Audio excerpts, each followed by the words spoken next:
holy bejesus monkeys. Yeah, it's quick. So I've been storing my Accord here at the warehouse for a few weeks just because I've been running around with the truck and doing different things.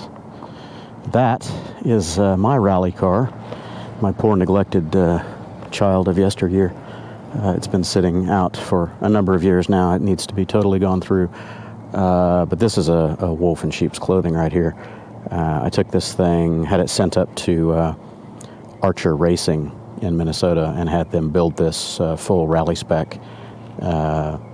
It's got about $30,000 worth of motor and transmission in it right now.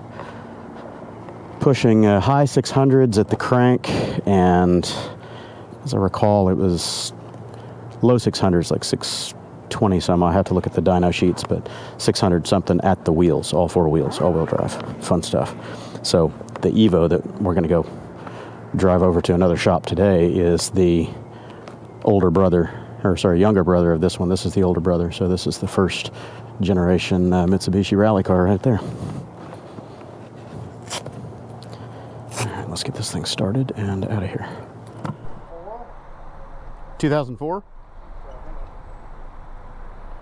Okay, so he's going to have me drive this EVO and see what I think about it, because I've had go fast Mitsubishis in the past. This one's probably a little more intense than mine, just because it's tuned for E85 and slammed to the weeds. Making about 700 horsepower? Yeah, that's what it's reputed to have, about 700 ponies. I don't know if that's wheel or crank, but of course it's all-wheel drive. It's fully built. That front spoiler is just begging for a speed bump, isn't it? Anyway, I'm gonna wear the helmet and look like a freak going down the road. He said that it's idle bouncing, so sometimes you'll come to a stop and revs will just hang at like 3,000 RPM, so we'll see. Get the seat adjusted, figure out where the pedals are so I don't make a complete idiot of myself. Ooh, it feels tighter than my old Mitsubishi did. Yep, 3,000 RPM idle. Yeah, that could be a vacuum leak. Ooh, that's really weak. That needs adjusted. Idle surge, yeah. We got a couple of things going on. We've got vacuum leak, and potentially idle air control is freaking out trying to compensate. Probably should have changed my battery in this GoPro before I go too far. Oh well.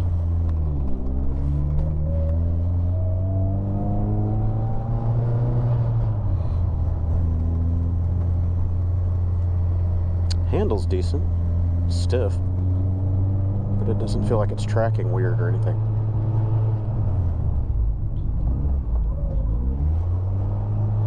Yeah, it's got a idle leak issue, which is not a good, or a vacuum leak.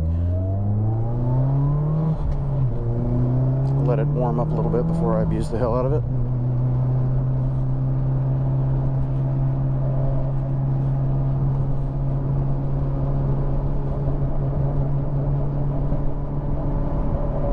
Yeah, alignment's a little off.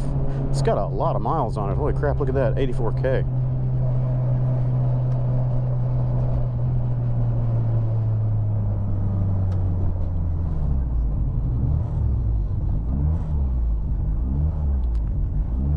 Suppose I should put the seatbelt on if I can find it. So it's got Recaros in it. I don't remember if that was factory for these or not.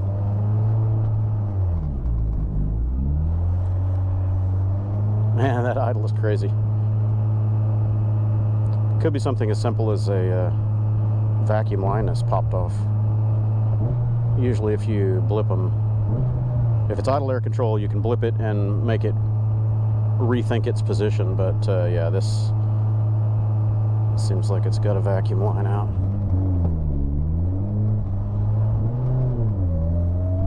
Yeah, it's got a stage 3 clutch in it or better. It's very tight, high pedal pressure, and it tries to bite up right away, which of course you need when you're talking about this much horsepower.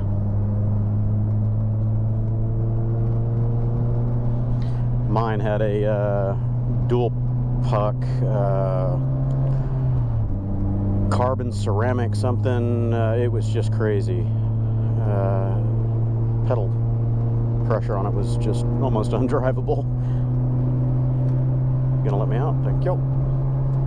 I can make a spot. I don't want to be a complete tool.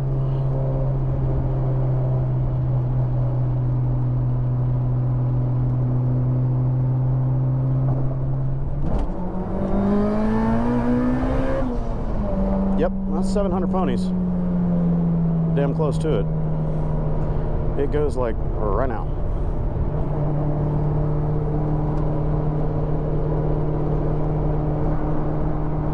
But it's got that big turbo lag.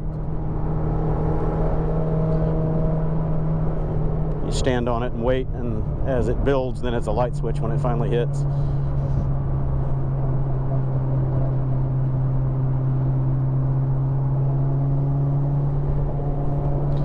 My Galant that I had built up had a Garrett T3 T4 hybrid, and it was, you know, a pretty big hair dryer too. It took a little while to spool. Yeah, alignment's a little off. It's pulling left, and you can feel it. The chassis wonks a little bit left, right, so it feels like they've got end links that are not adjusted properly, or maybe thrust arm bushings are a little off.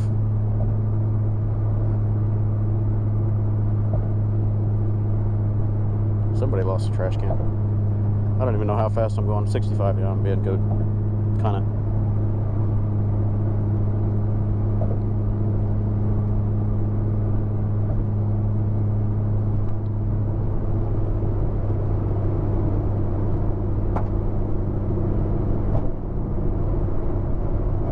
Handles pretty good.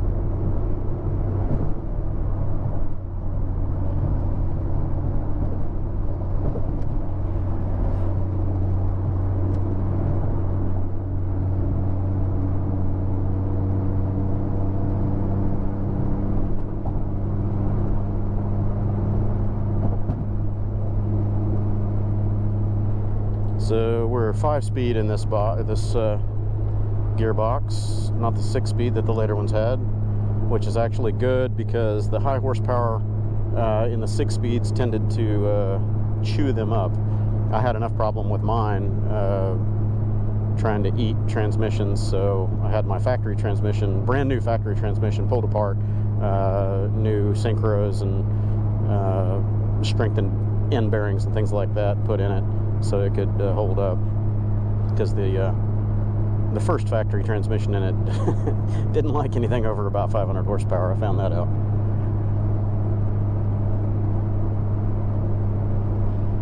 Come on, Marcus, you coming? All right, so let's see what this thing will do. Here's fourth gear. Let's see what fourth gear pull feels like. Let it get up in the boost. Holy bejesus monkeys. Yeah, it's quick.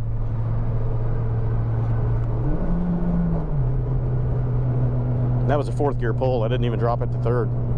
I'm not sure where the rev limiter is set on this thing, and if it's got a vacuum leak, I don't want to be real rough on it because you can end up running lean, and that's bad. It's real bad, especially at high boost pressures. This thing's probably pushing at least 2 bar, you know, probably 24 to 26 psi. I don't know for sure, but it's just kind of my gut instinct right now. I know nothing about the car other than what Marcus has told me about it. He and his brother bought it recently, and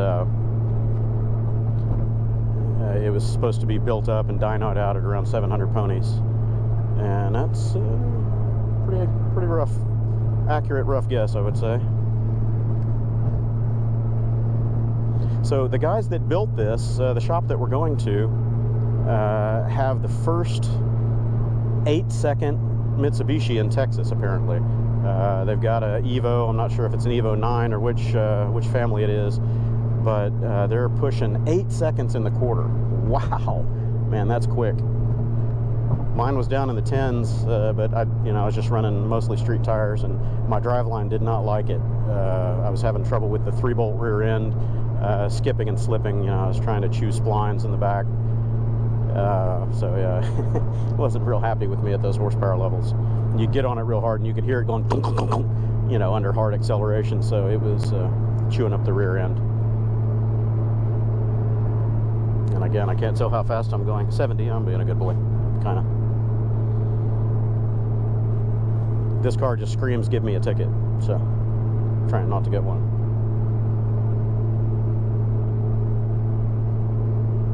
Let's play again before the toll gates. Drop it to third.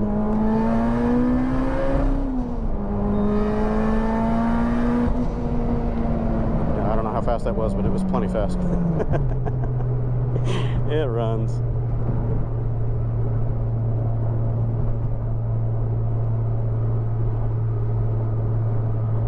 Yeah, it reminds me of my Galant. I haven't had that thing on the road in over 10 years. It was just heaps of fun to go trolling around town looking for fast cars. You know, Mustangs, Camaros, Corvettes, you name it. And if they were anything even close to stock, they didn't stand a chance. I even surprised a couple Vipers a few times with it. Because I could do a no clutch dump, second or third gear, all wheel burn in that thing. Just get right next to them and, you know, accelerate up a little bit. They hit the throttle, I hit the throttle, and I just smoke all four wheels next to them and take off. They're like, what the? That's a family car. I don't get it. Nope, not quite a family car. Family car with a bad attitude. Need to give this thing a break, man. I hope the radiator fans are working good, because it's going to overheat in no time like this. That was a problem I had with mine, because I took out the original radiator and radiator shroud and all that. And if I wasn't moving, it would get real hot real fast. So it wasn't good to ride around in Houston, drive around in Houston. It would start overheating like crazy, so I'd have to crank up the heater and blow the heater in the car to act as an additional radiator. Kind of sucked in the summer. A little hot for that. Air conditioning just couldn't keep up with it.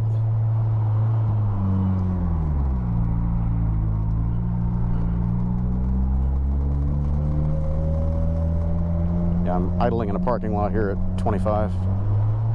First gear. Ah, well, here's a whole bunch of Mitsus. Hey, there they are.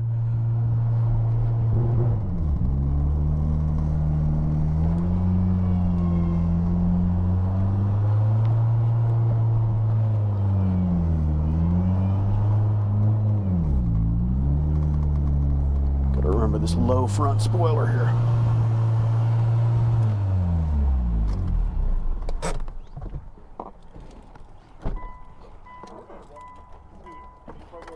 Oh, yeah.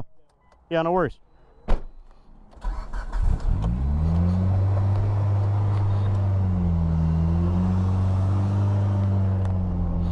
Well, I didn't know about these guys, so I might have to bring my poor bastard project child over to him to work on.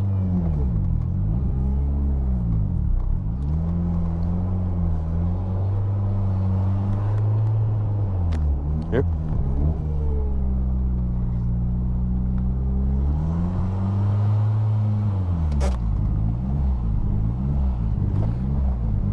So that's it, just hanging high.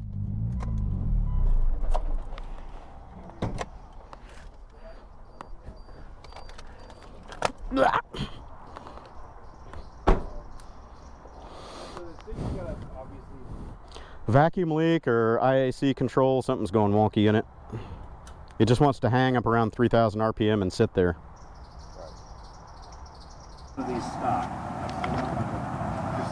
Modern Zoom Motorsports, MZM. These guys are apparently in Dallas. They're the ones that built and tuned this car. It was pristine like that. Did you get it out of Kansas? Did you own it? It's like 60 or 1,000. That's a really nice manifold. I like that. 8 is without a mic. Ceramic coated of some flavor. But check out, let's see if I can not burn my helmet. Check out the clearance between the hairdryer and the radiator. We're talking millimeters. Yeah, that's what he told me. Under Told me that, engine motion, forward, back. I'm sure that thing contacts the radiator. It's a 62. That is a big stinking hairdryer, kids. 62, 66. Nice. The motor built like